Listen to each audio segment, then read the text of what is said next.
Take me home, country road, to the place I belong. West Virginia, Mountain Mama, take me home, country road.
So as you can see, I'm cutting this design in multiple pieces, and that's partially because I don't have a table that will fit a cut that's over 6.5 feet wide, but also because I wanted this overall large landscape mural to have multiple layers and multiple dimensions to it.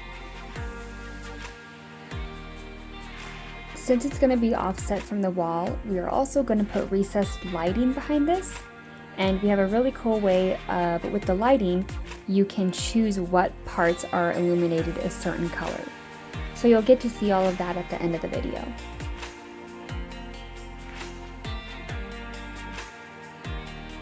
And here I'm putting grinding marks in the design.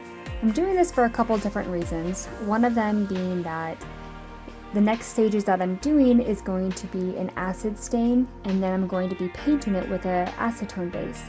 And having a bare metal is going to help absorb these colors better. But also, the grinding marks are really going to help with giving a lot more texture to this overall mural.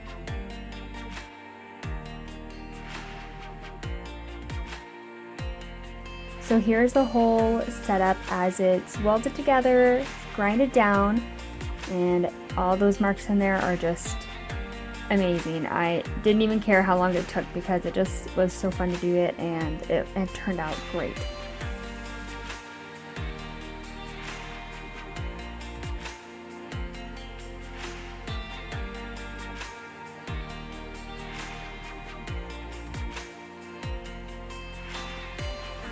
So now the next step is going to be using the acid to create that patina look, which is going to be very gentle, but it's going to help give that extra dimension and that feel of what true nature looks like. So these mountains here are taped off, and that's because I didn't want to put any browns or rusty colors on them. What I actually did was I torched them and I heated them up to give them that grayish blue look, because when we see mountains here in the PNW at a big distance, they are more grayish blue than a brownish green color.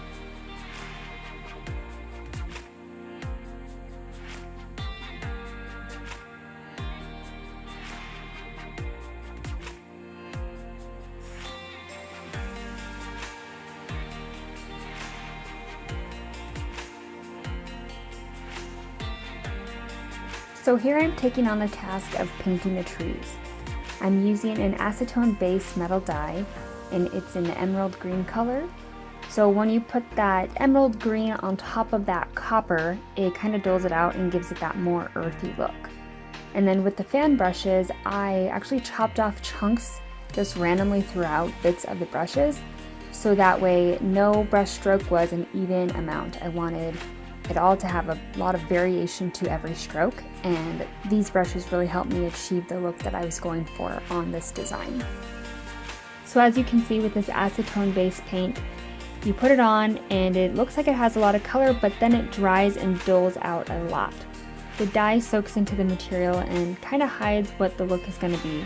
But once you put a coat of paint or finish on there, all these colors and every single one of these little lines of brush strokes just pop and they stand out.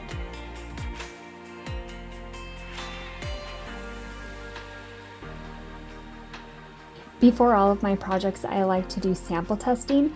So this is one of the samples I did with that copper acid stain and painting the green strokes over top of it and then doing the clear coat.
So to go along with this mural, we have a truck, trailer, and excavator. These were created by Rick with Wood Imaginations. He built this custom model design for this client, and he truly does amazing work. You can just see the love that he puts into each and every piece of this build. So I'm going to link his video and put his information in the description of my video here, but I hope you go check it out because his work is amazing and he's a great guy.